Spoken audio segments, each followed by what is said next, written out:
வச்சு இவ்வளோ டேஸ்ட்டாக இவ்வளோ ஈஸியாக நீங்கள் செஞ்சு சாப்பிட்ருக்கவே மாட்டீங்க.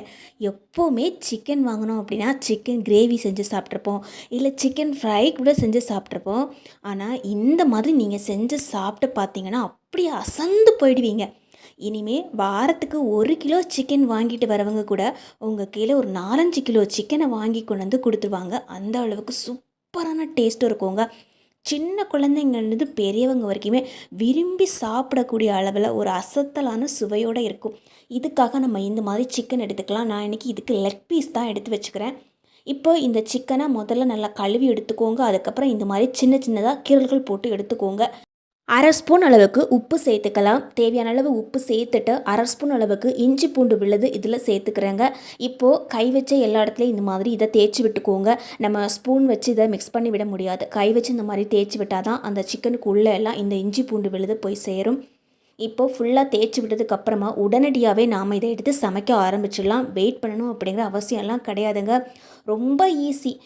சில குழந்தைங்கள்லாம் சிக்கன் வாங்கி கொடுத்தோன்னா சாப்பிடவே மாட்டாங்க. ஆனால் இந்த மாதிரி செஞ்சு கொடுத்து பாருங்கள், எவ்வளோ சிக்கன் வேணாலும் உங்கள்கிட்ட கேட்டு வாங்கி சாப்பிடுவாங்க.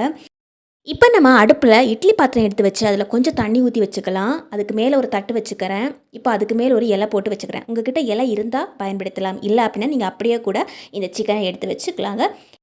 இலை இல்லைன்னா ஒரு பெரிய பிளேட்டாக பார்த்து அதுக்கு மேலே இந்த சிக்கனை எல்லாத்தையும் எடுத்து வச்சுக்கோங்க.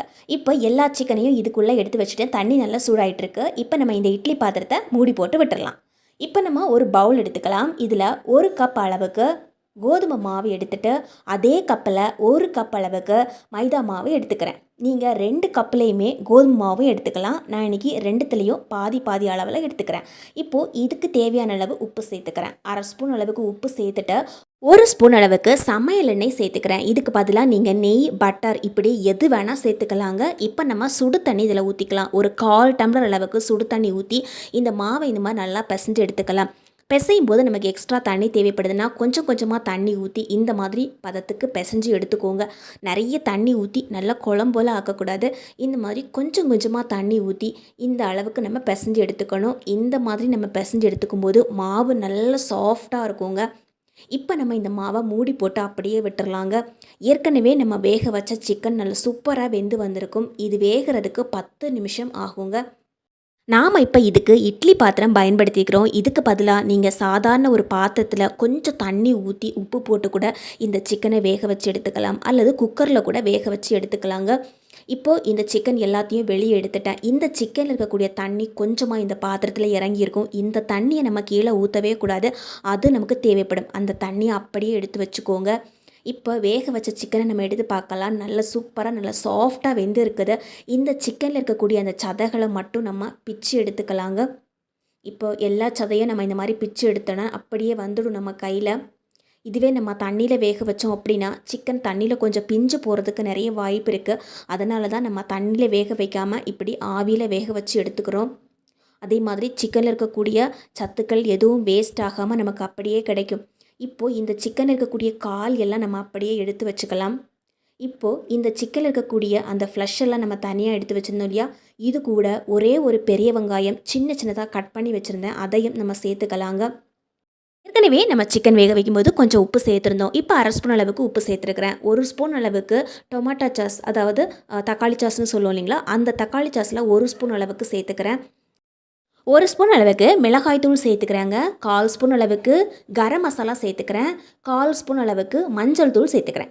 கரம் மசாலாவுக்கு பதிலாக நீங்கள் சிக்கன் மசாலா கூட சேர்த்துக்கலாம், அதுவும் டேஸ்ட்டு நல்லாயிருக்கும். இப்போ நம்ம ஒரு எலுமிச்சை பழத்தை பிழிஞ்சு ஊற்றிக்கலாம். நிறைய ஜூஸ் இதில் சேர்க்கக்கூடாது, ஒரு 10 சொட்டுக்கு மட்டும் சேர்த்தா போதும். டேஸ்ட் நமக்கு நல்லாயிருக்கும். அதுக்காக தான் நம்ம எலுமிச்சை பழ ஜூஸை சேர்த்துக்கிறோம். இப்போ எல்லாத்தையும் நல்லா இந்த மாதிரி மிக்ஸ் பண்ணி விட்டுக்கலாம். இந்த சிக்கன் வேக வைக்கும்போது கொஞ்சம் தண்ணி அந்த பாத்திரத்தில் இறங்கியிருக்கும். அந்த பாத்திரத்தில் இறங்கியிருக்கக்கூடிய தண்ணியை நம்ம அப்படியே வச்சுக்கணும். இப்போ மசாலா எல்லாத்தையும் இந்த சிக்கன் கூட நல்லா மிக்ஸ் பண்ணி விட்டதுக்கு அப்புறமா கடைசியாக இந்த தண்ணியை நம்ம இது கூட சேர்த்துக்கலாம். வேக வச்ச உருளைக்கிழங்கு அல்லது 1 ஸ்பூன் அளவுக்கு கடலை மாவு அல்லது 1 ஸ்பூன் அளவுக்கு அவல், இப்படி ஏதாவது ஒன்றுத்தில் 1 ஸ்பூன் அளவுக்கு சேர்த்துக்கோங்க.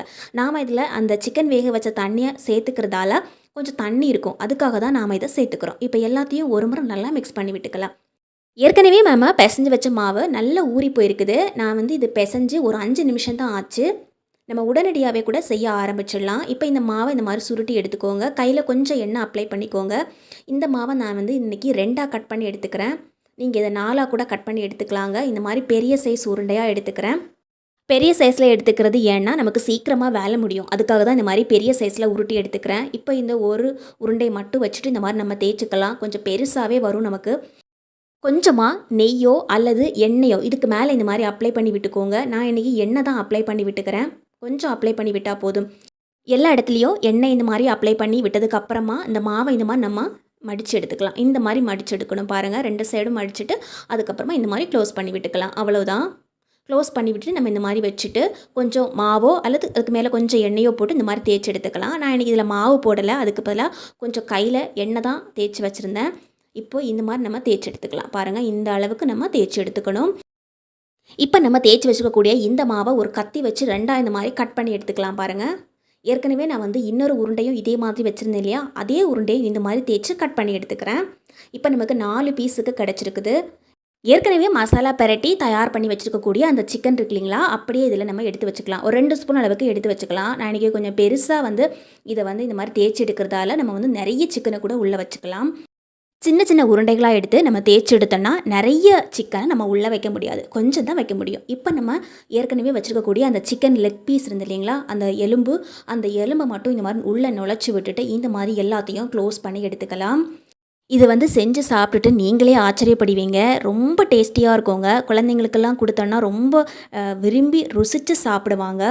இது வந்து இந்த மாதிரி எல்லாத்தையும் நம்ம எடுத்து வச்சுக்கலாம். அந்த சிக்கனில் இருக்கக்கூடிய லெக் பீஸில் இருக்கக்கூடிய சதைகளை எல்லாம் நம்ம பிச்சு எடுத்ததுக்கப்புறமா அந்த எலும்பை நம்ம தூர போடக்கூடாது. அப்படியே வச்சுட்டு அதிலே தான் நம்ம இந்த மாதிரி சுற்றி எடுத்துக்கிறோம். இப்போ எண்ணெய் நல்லா சூடானதுக்கப்புறமா எண்ணெயில் வந்து நாம் இதை போட்டுக்கலாம். இது நிறைய எண்ணெயும் குடிக்காது. ஏன்னா நம்ம உள்ளே வச்சுக்கக்கூடியது பார்த்திங்கன்னா வேக வச்சுக்கக்கூடிய சிக்கன், வெளியில் இருக்கக்கூடிய மாவு மட்டும் நமக்கு வெந்து கிடச்சா போதும். உள்ளே இருக்கக்கூடிய மசாலாவில் எந்த விதமான பச்சை வாடையும் அடிக்காதுங்க. ரொம்ப டேஸ்டியாக இருக்கும். இப்போ ஒரு புறம் வெந்ததுக்கப்புறமா இந்த மாதிரி நம்ம ஒரு ஸ்பூன் வச்சோ அல்லது இந்த மாதிரி கொக்கி வச்சோ நம்ம திருப்பி போட்டுக்கலாம். ஒரு சைடு வேகிறதுக்கு 2 நிமிஷம் ஆகுங்க. அதுக்கப்புறமா மூடியை ஓப்பன் பண்ணிவிட்டு இந்த மாதிரி திருப்பி போட்டுக்கோங்க. உள்ளே இருக்கக்கூடிய சிக்கனும் வேகணும் அப்படின்னு நம்ம வெயிட் பண்ணவே தேவையில்லை.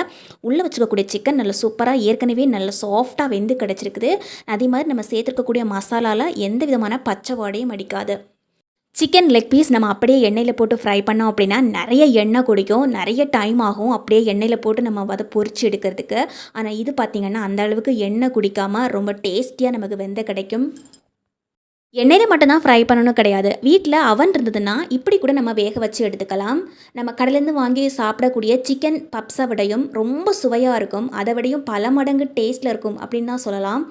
எண்ணெயில் பொரிக்கிறதுக்கு இஷ்டம் இல்லைன்னா இப்படி நம்ம அவன்லேயும் வச்சு வேக வச்சு எடுக்கலாம். நம்ம இப்போ உள்ளே எப்படி இருக்குதுன்னு பார்க்கலாங்க. இந்த மாதிரி நம்ம கடிக்கும்போது உள்ளே இருக்கிறது எல்லாமே தெரியும் நமக்கு. இதுக்கு பார்த்திங்கன்னா சைடிஷ் இந்த மாதிரி சாஸ் வச்சு தொட்டு சாப்பிட்டுக்கலாம். ரொம்ப ரொம்ப டேஸ்டியாக இருக்கும். குழந்தைங்கள்லாம் பார்த்திங்கன்னா ஒரு டைம் செஞ்சு கொடுத்து அவங்க சாப்பிட்டாங்கன்னா இன்னொரு டைம் உங்கள்கிட்ட கேட்பாங்க. அந்த அளவுக்கு அவங்க ரொம்ப விரும்பி சாப்பிடுவாங்க.